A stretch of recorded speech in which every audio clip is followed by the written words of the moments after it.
One offered by Mr. Roy of Texas.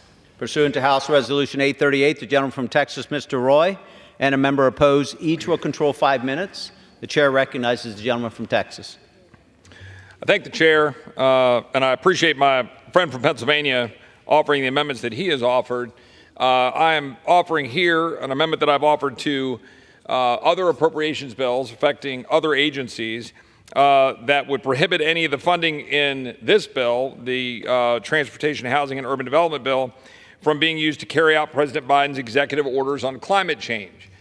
We've had success in moving this amendment on previous appropriations bills because, frankly, it's fairly obvious to most people in the chamber, certainly to most Americans, that these executive orders are out of step and out of touch with where the American people are, and that they're pushing an agenda, a radical agenda, that is completely devoid of recognition of what's happening in every American's life right now, that they can't afford to buy even the home they live in, much less the fuel they need for their cars, buy the car that they need, be able to afford to pursue any of the initiatives put forward in terms of solar panels and other things, because we're driving up the price of energy, making it impossible for people to live their lives because we're pursuing a radical agenda.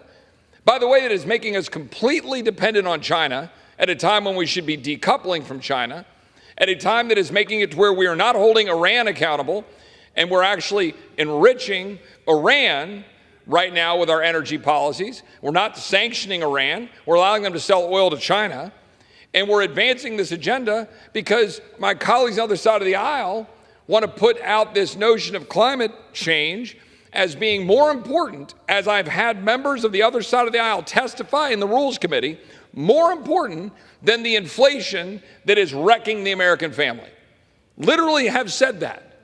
They're prioritizing this agenda over the American family today who cannot afford an automobile, cannot afford the gasoline to put in the automobile, cannot afford their energy prices in homes, electricity, and can't even afford the houses because of what this administration has done with their policies to drive up the price of energy with a radical agenda.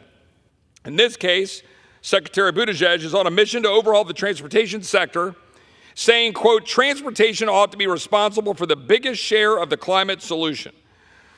DOT has established a climate change center with the goal of decarbonizing the transportation sector by 2050. In July of 22, the secretary said, quote, this is a quote, the more pain we are all experiencing from the high price of gas, the more benefit there is for those who can access electric vehicles. Right there is the agenda of my colleagues on the other side of the aisle. Right there is the agenda of the Biden administration. They want the American people to feel pain. Those are the words of the Secretary of Transportation. I reserve. Gentleman from Texas reserves. For what purpose does the gentleman from Illinois seek recognition? Mr. Chairman, I claim time in opposition. The gentleman is recognized. Mr. Chairman, no one remembers who Edward Everett is. He spoke for a couple hours at Gettysburg. Speaks for itself. So there really doesn't need to be much in response to those who deny that climate is an existential threat. So I'll just say 2 lines. According to the data collected by NASA, the past 9 years have been the warmest years since modern record keeping began in 1880. The 10 warmest years on record in world history have all occurred since 2010 in recorded temperatures.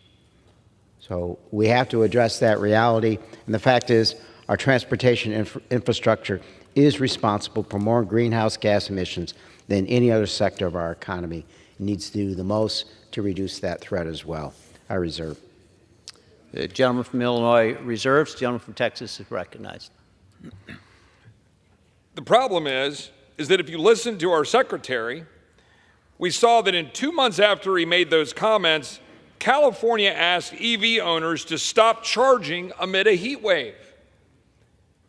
Secretary Granholm literally pushed aside a pregnant woman and her family from the ability to charge at a charging station in order to do a photo op. That's what we're doing. This is all about projecting an image. It's not about real life impact on American families. That's the truth. And for example here, one of the Secretary's appointees to DOT's Advisory Committee on Transportation Equity, don't get me started on that, has said, quote, all cars are bad, end quote. All cars are bad. This is about undermining the American way of life. And the fact of the matter is, if you eliminate the internal combustion engine, by the way, the internal combustion engine that's sitting in President Biden's 1967 Corvette, which I believe is a 327, I don't think he has the 427, doesn't get exactly a great deal of really good gas mileage, and in fact is spewing out a whole lot more carbon than, you know, the average American's vehicle. By the way, I'm totally fine with that because it's a great car. A great example of American awesomeness, to be clear.